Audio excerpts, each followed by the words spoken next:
Hi guys, welcome back to my channel. The case that I'm going to be looking into today, some people probably have heard of it. It was actually suggested to me a while ago. We're not going to comment on that, okay? No.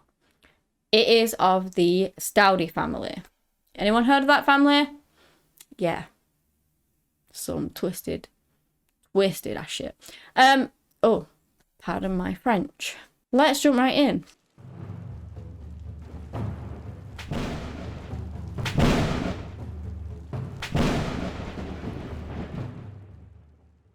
Diane and Max Staudte were high school sweethearts. The couple bought a house in Springfield and they ended up having 4 kids together.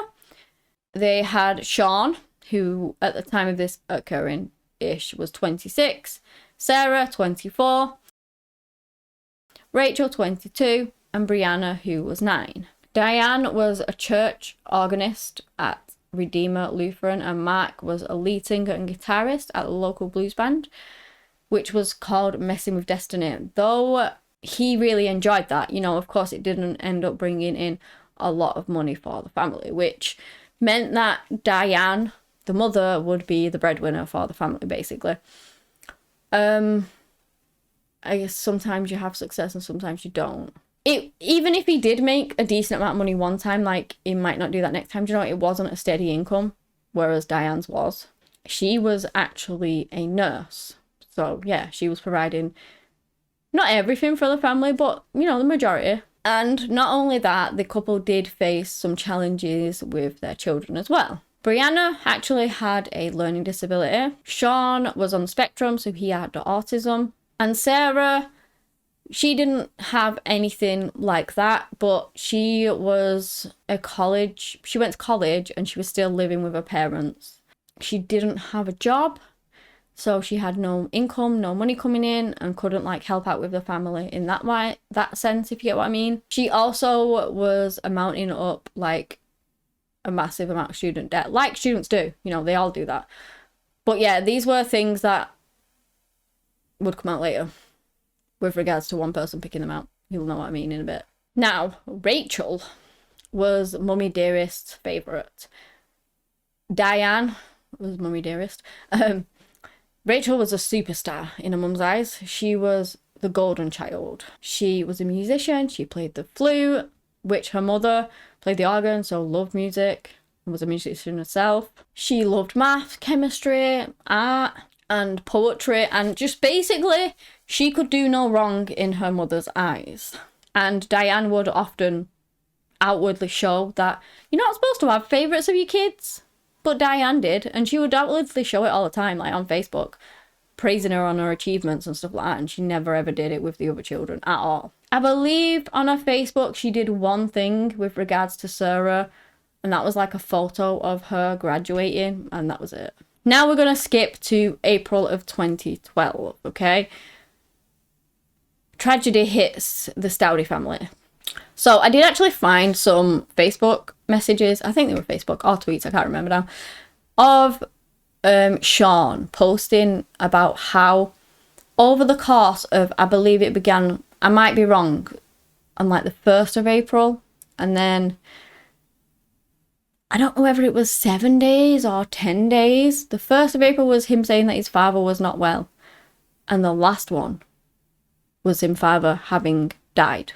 And the in-between ones were like, he's acting strangely, he's doing this, he's fainting at the knees, he's weak at the knees, he's fainting, there's something wrong with him, stuff like that, basically. And from the very first post to like, I don't know whether it was 10 or 12 days, his Mark was deceased. He did lead a very unhealthy lifestyle, apparently. And when they looked into his death, because he just suddenly died, all that they found was like a little patch of like blood or something around his lips, and they ruled it natural causes because of how he lived his life, you know, all of them things. So that was that. Mark had life insurance, and so Diane got $20,000 off of that, and then she decided that she was going to move away from that neighborhood and get a bigger house for her family. So that's what they did, they moved, until tragedy struck again. Sean, her son, suddenly dies, just like his dad. He was 26. When the police came round, Diane said that he had like flu-like symptoms, much like Mark. He ended up having like body aches, diarrhea, vomiting, headaches. And this was 3 weeks up to his death. You know, he had that for 3 weeks and then he suddenly just dies. Again, when they looked into it, they found that he had a little patch of blood around his lips. But that was it. And guess what? Natural causes. Who'd have guessed it? They didn't really, as you can clearly tell, they didn't properly look into these deaths. She also said that he had a history of seizure. Police didn't really think much strange of it, I suppose. And so, you know, people die of natural causes all the time. Fathers and sons die of natural causes all of the time. So yeah, that's what it was. Now, it was only 147 days after his actual dad died, like 6 months. Somewhere along those lines. 6 months after his dad died, Sean died. Something strange going on with this family, I think. Then, 2013, Sarah becomes very ill. This is the daughter who's in college but didn't have a job and living at home, okay? She is seriously ill, like pretty much on the point of dying ill, and she is taken into the hospital by mother and sister. She's in a grave condition, basically. She didn't have any prior health problems, which again was strange. And when the doctors were trying to figure out what was wrong with Sarah, they couldn't. It was like dumbfounded them. They had no idea what was wrong with her. They had ran every test that they possibly could, and they were beginning to think that poisoning was a possible contender. So, the police received a tip off of someone. They were told to, now with Sarah in hospital with this unknown stricken disease that was almost killing her, like she almost died. She did survive, thank goodness, but you know, she was at critical for a while. The doctors figured maybe poisoning. The police were called. They spoke to the doctors. They were told about the poisoning potential. Then they looked back into everything. Sean died not that long ago. Mark died not that long ago. Had some dry blood around the mouth. Apparent natural causes. They were thinking something suspicious was going on. And somebody else was thinking that as well. Who was ringing up the police, giving them tips about all this. So the police contacts Diane and tell her to come in for an interview, which she does. They had no evidence at this point at all because, as well, something I neglected to mention, the bodies were cremated. So they couldn't even dig them up and test them. They were gone. So yeah, that's annoying. So, despite them thinking that Sarah may have been poisoned, nothing was coming up on the test, so they had no definitive proof. So at this point, it was just like an interview.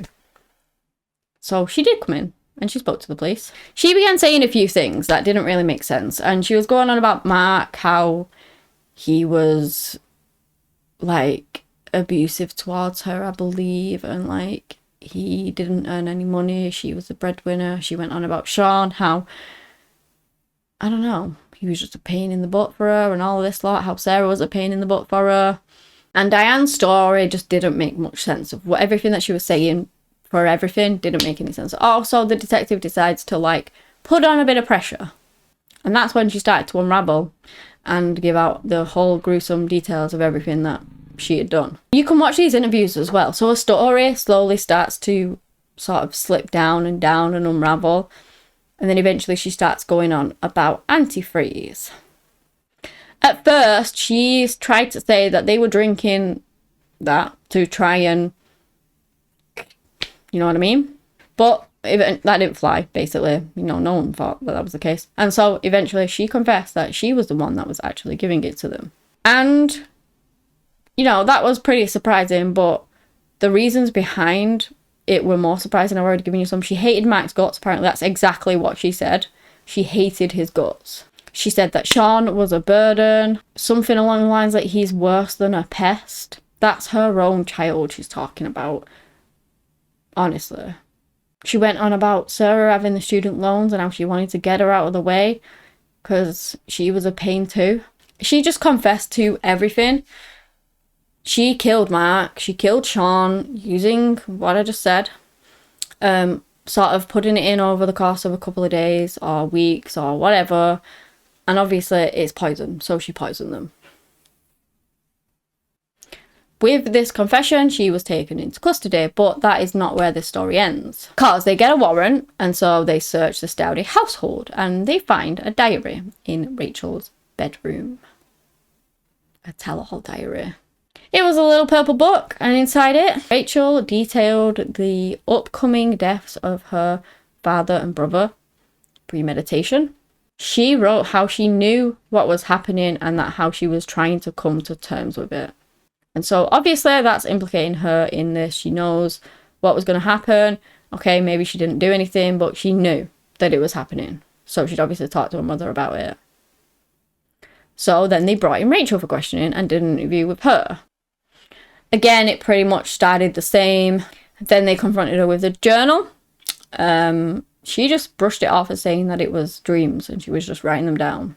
But eventually she unraveled too, and she finally confessed to helping her mother murder, poison members of her family.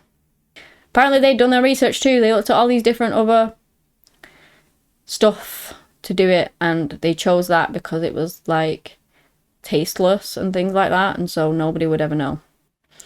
Of course, they asked whether they had tried to do the same thing with Sarah. The answer was yes. But the difference here is that they actually took Sarah to the hospital, which is what saved her life. Sarah ended up having like problems after as a result of all this and almost dying, but she was alive. And when questioned as to why on earth they took her, because they were planning on killing her, Rachel said that she didn't want another person to die in the house because she couldn't cope with the smell. That's the only reason they took her to the hospital, and thank goodness that's the reason she survived.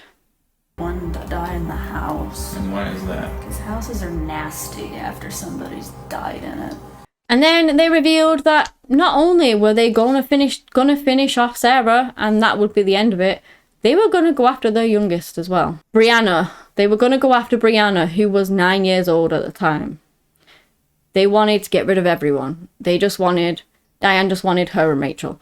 They were really questioning as to why on earth Rachel helped, her motive behind it all, because Rachel was a golden girl, favourite child.